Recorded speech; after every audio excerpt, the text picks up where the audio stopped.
Okay guys, more Modo Drum. Let's look at this ghost notes on the snare business again. One of the viewers wrote yesterday or the day before saying, what's Modo Drum like for ghost notes on the snare? So I got a little funky drum pattern from Logic's library and I slapped it onto Modo Drum and recorded it and put it up on YouTube. And we both agreed that the ghost notes were not subtle enough. They weren't going down enough and they weren't subtle enough, right? But I found a solution. Have a listen to this.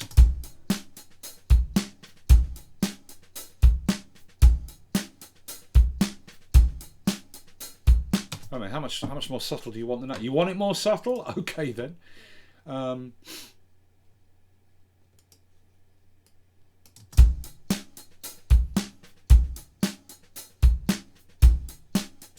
Yeah, more subtle, a bit less overhead.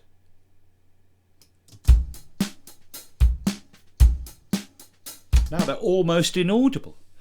Okay, so there's your solution. Now how have I done it? Well, it's down to this rawness with Modo Drum that I talked about before. If you look in the description, if you're watching on YouTube, you'll see a link to the playlist for all of our Modo Drum videos. And in that playlist, there's a video called Modo Drum Rawness, where I talk about the wonderful rawness of Modo Drum, that you can strip it right back to a rawness that's so realistic that it sounds like a completely raw drum going through a board and you're listening to it close mic'd before you do anything to it, right? And we can exploit that, but one of the most important things about Modo Drum is this play style, the ability to determine where the drum is being hit.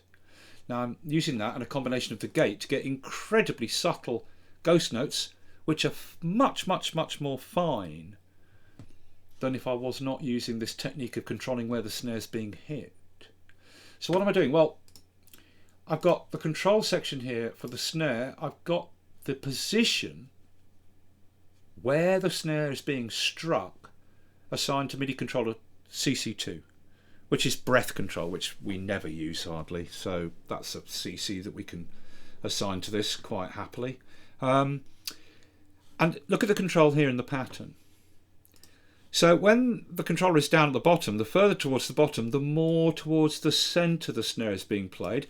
And where it's right up at the top, the more to right on the edge that the snare is being played. Now over on the edge, when the snare's hit there, it's thinner, it's finer with less body tone. So the way I've got it set is for the main snare hits here, here, here, and here. Modo Drum is striking the snare around this area. Sort of there, then a bit close to the edge, then back to the centre, then back towards the edge a bit like that. But for all the ghost notes, I'm pushing the controller right up to the top. So the ghost notes are being played right on the edge of the rim, where it's finer and thinner, and there's there's a way less body tone. I was going to say almost no body tone. Yeah? There isn't. On the edge, it's a very thin, fine hit. So you're rolling off all that body tone of the shell, right? So that means that my ghost notes are going to be thinner and finer.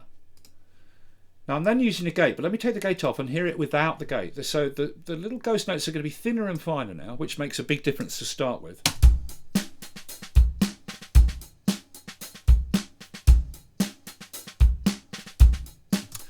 But what if you want them to go down in volume more? Well, then you use the gate.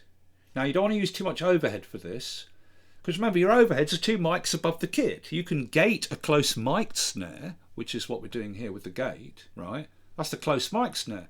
But it doesn't matter how I gate that close mic snare, the overheads are standing over the kit, pointing down, picking up the snare. So this gating will not affect the overhead level of the snare. So not too much overheads for this. And then we've thinned out our little ghost notes, so they're thinner, finer with way less body tone. And then we bring in the gate on the snare. Now you set up the threshold so the loud notes are opening the snare, but you don't want to set the threshold so it's really extreme and the loud notes are only just opening the gate, comfortably opening the gate. But then we've got the gate range. Now the range is how much the gate closes down when it shuts. If you push range right up, the gate shuts completely to silence when it closes, and we will not hear these ghost notes anymore.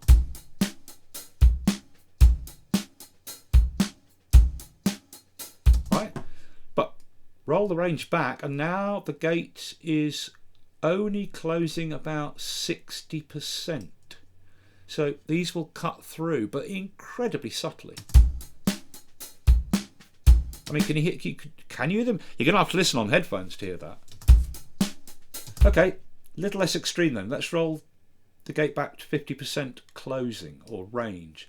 So now, where the gate closes down after the louder hits, it's only closing down 50%. And these little subtle ghost notes are already thinner from being played on the edge with the controllers. So they've taken away that body, but now they're going to be reduced by 50%-ish. You can almost hardly hear them still at 50%. So let's back it off to something less extreme, about 40% closing. Now that's very, very, very subtle, but you can hear it. So you might want it to about here, 30% or 25%.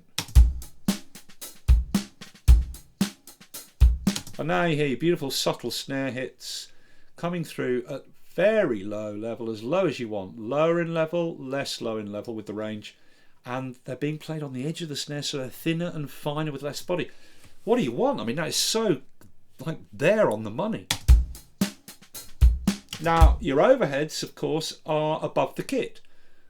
What we're doing with the gate is affecting the subtlety of these snares in terms of their level with the range control. But the overheads, that won't have any effect on the overheads. The overheads are just over the kit picking it up. So the more overheads you have, the more that gate subtlety is taken away.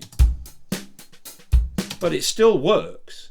It's just push the overheads really up, and that sort of takes away from what the gate is doing, because the gate's close mic'd, but the lowering of level by the range control is being overridden by the very high overheads that are picking up the snare just, you know, without gate or anything, because these are just over the kit.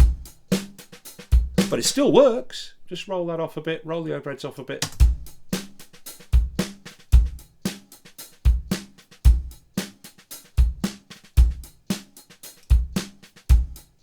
Alright, let's roll that gate up a smidge. Yeah, and there you go. There's all the subtlety you could want, but but just don't use too much overheads. And there you go. And it's all down to that rawness of MODO drum that we can do this stuff. And very importantly, and it's such a massive part of MODO drum, this play style, the ability to hit the drum where you want. That's so important. It gives it that whole other world of realness. Yeah. So there you go, there's your solution for ultra subtle ghost notes. I've written to IK Multimedia and I've said to them, when you bring out the first update of MODO drum, it would be an idea to make the velocity for the very last part of the range going down to the lowest of 1, say from 20, 25 down to 1. In that last little bit, the MODO drum lowers the level much more, so that with a velocity of 1, it's almost inaudible. And it rolls off the tone as well more. Yeah.